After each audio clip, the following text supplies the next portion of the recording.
Greetings, film fans. Lieutenant Fish is back to bring the pain with another review, albeit a little later than intended. My planned double feature review wilted on the vine, although I may revisit the concept again in the future. At this juncture, however, I have decided to finally commence my first themed set of reviews. I've been anticipating reviewing all these titles for quite some time now, and best of all, this set of films will segue very nicely into a completely different themed set of reviews. So this first theme is non-Western westerns.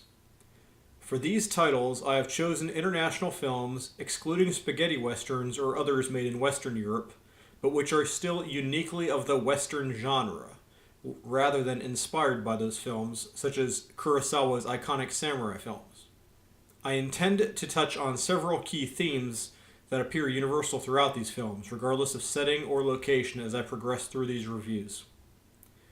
Without any further ado, though, let's begin with the first of these titles, the 2005 Australian film, The Proposition. Australia.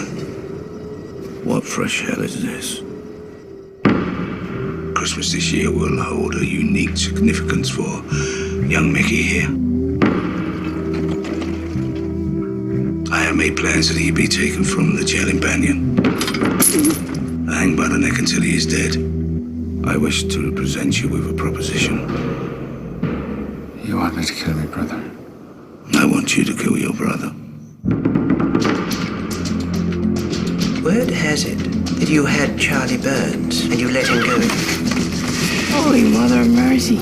Look who's raised himself from the dead. Word has it that you offered him some kind of deal.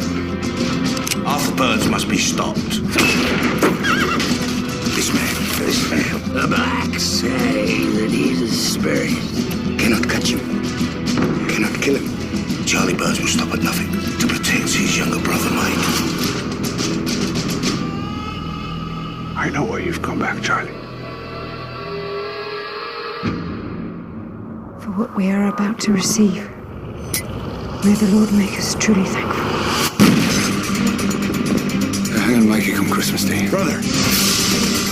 I'm so sorry. I just wanted to protect you. If you have to kill one, make sure you bloody well kill them all. She was my friend! Your brother's come to kill you.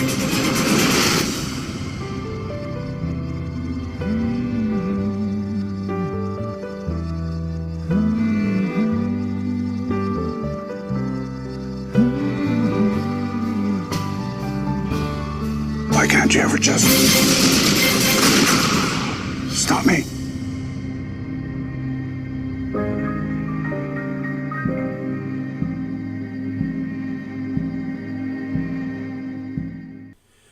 Australian westerns fascinate me in a different way than the many spaghetti and other Euro westerns I've enjoyed watching over the years. You're not seeing a stand-in for the US West, but a uniquely parallel setting historically that has a heritage all its own. It looks familiar, but also very different at the same time.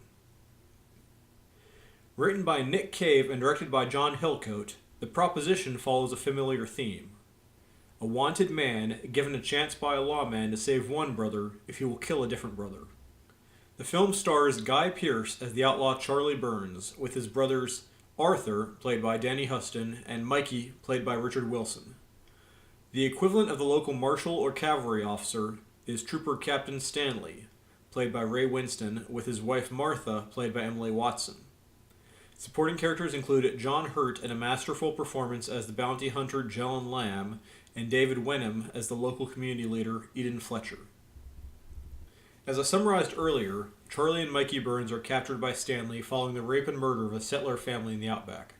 Captain Stanley isn't satisfied, though. He wants the gang ringleader Arthur, a truly maniacal, twisted desperado hiding out in the hills. So he's willing to make a deal with the devil. He'll let Charlie go while holding Mikey in jail. It's 9 days till Christmas, and if Charlie kills Arthur before then, he'll let Mikey live. Otherwise, he'll hang him.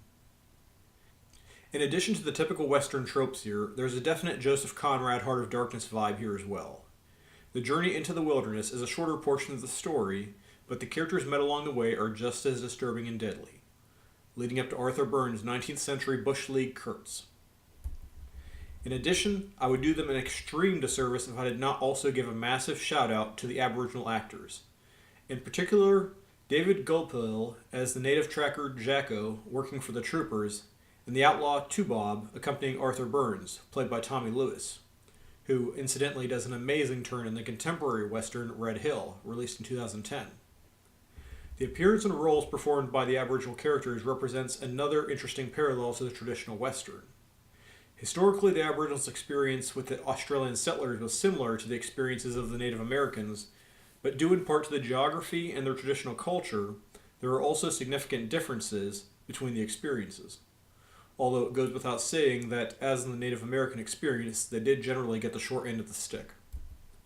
While watching the movie, corresponding imagery from films such as The Searchers or Outlaw Josie Wales did come to mind as we saw the roles play out in a new setting. The environment, though, is of a character all its own in this film. The landscape is beautifully bleak, but bleached and barren, as deadly as any landscape in the U.S. Southwest. Hillcoat speaks on the commentary about temperatures climbing to 134 degrees during filming, and destroying cameras and lighting equipment. Even during portions filmed at night, it is clear that the actors are undergoing extreme strain and stress due to the temperatures and the ever-present flies. In this sense, there is a real sense of film verite when it comes to the performances during some scenes. The skill and technique on display from the filmmakers is also evident in the violence or lack thereof. The proposition has a reputation for being violent and graphic, but proportionately little is directly shown on screen. The implied violence is far worse, particularly in the infamous flogging scene, with both a strong build-up and payoff for the characters involved, with emotional implications for the audience.